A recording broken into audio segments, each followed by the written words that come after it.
Proses penciptaan manusia menurut Al-Quran. Manusia berasal dari tanah disebabkan oleh dua hal, yaitu manusia adalah keturunan Adam alaihissalam yang diciptakan dari tanah, dan sperma atau ovum yang menjadi cikal bakal manusia bersumber dari saripati makanan yang berasal dari tanah. Saripati tersebut menjadi sperma atau ovum, disebut Al-Quran dengan istilah nutfah. Sperma atau ovum tersebut menyatu dan menetap di rahim, sehingga berubah menjadi embrio atau alaqah. Embrio tersebut berubah menjadi segumpal daging, mudghah. Dalam hal ini, bentuk embrio sudah mengeras dan meluas sampai menjadi tulang belulang, rizom. Proses selanjutnya adalah menjadi daging, lahmah. Proses peniupan ruh, embrio sudah berubah menjadi bayi dan mulai bergerak. Setelah semua sempurna, akhirnya lahirlah bayi tersebut ke atas dunia. Materi selanjutnya akan dijelaskan oleh teman saya.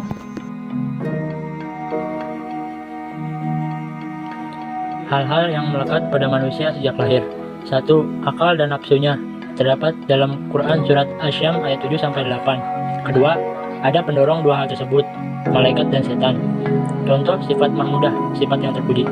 1. Taubat, 2. Khauf, 3. Zuhud, 4. Sabar, 5. Syukur, 6. Ikhlas, 7. Tawakal, 8. Mahabbah, 9. Tawadhu, 10. Qanaah, 11. Taat, 12. Kerja keras. Contoh sifat mazmumah, sifat tercela. 1. Fitnah, 2. Dendam, 3. Munafik, 4. Yuhib, 5. Takabur. 4. Istilah manusia dalam Al-Quran. 1. Insan, diarahkan pada upaya mendorong manusia untuk berkreasi dan berinovasi. 2. Al-Bashar, yaitu menunjukkan makna bahwa manusia adalah keturunan Nabi Adam alaihissalam dan makhluk fisik yang juga menyukai makan dan minum. 3. Anas, pada umumnya dihubungkan pada fungsi manusia sebagai makhluk sosial. 4. Anasi, adalah sesuatu yang dinisibahkan pada manusia. Selanjutnya, tanggung jawab manusia terhadap fitrahnya yang telah dijelaskan oleh Allah Subhanahu wa Ta'ala dalam Al-Quran, karena manusia diciptakan untuk melaksanakan agama. Hal ini berlandaskan pada Al-Quran surat Az-Zariyat ayat 56 yang artinya, dan aku tidak menciptakan jin dan manusia melainkan supaya mereka mengabdi kepadaku. Artinya, agama itu dirancang oleh Allah Subhanahu wa Ta'ala sesuai fitrahnya atau sifat asli kejadian manusia.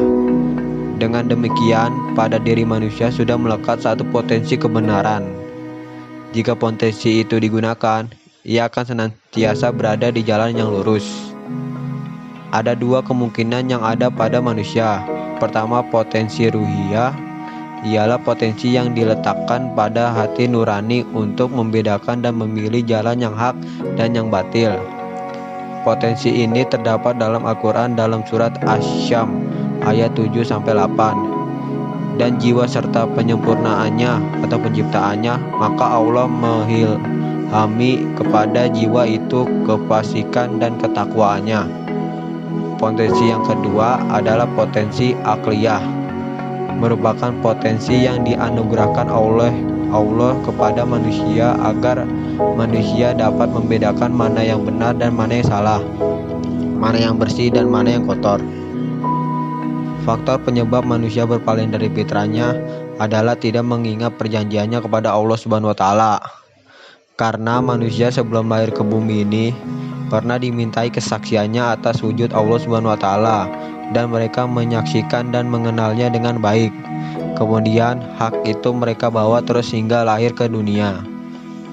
Fitrah terbagi menjadi 3. 1. Fitrah agama, 2. Fitrah suci, 3. Fitrah intelektual.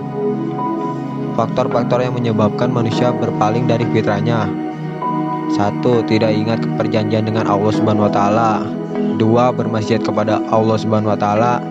3. Tidak menggunakan akal dengan baik. Cara memelihara fitrah manusia yaitu dengan cara 1. Kembali kepada Allah Subhanahu wa Ta'ala. 2. Penyucian jiwa atau tazkiyah an-nafs. 3. Menggunakan akal dengan baik. Wassalamualaikum warahmatullahi wabarakatuh.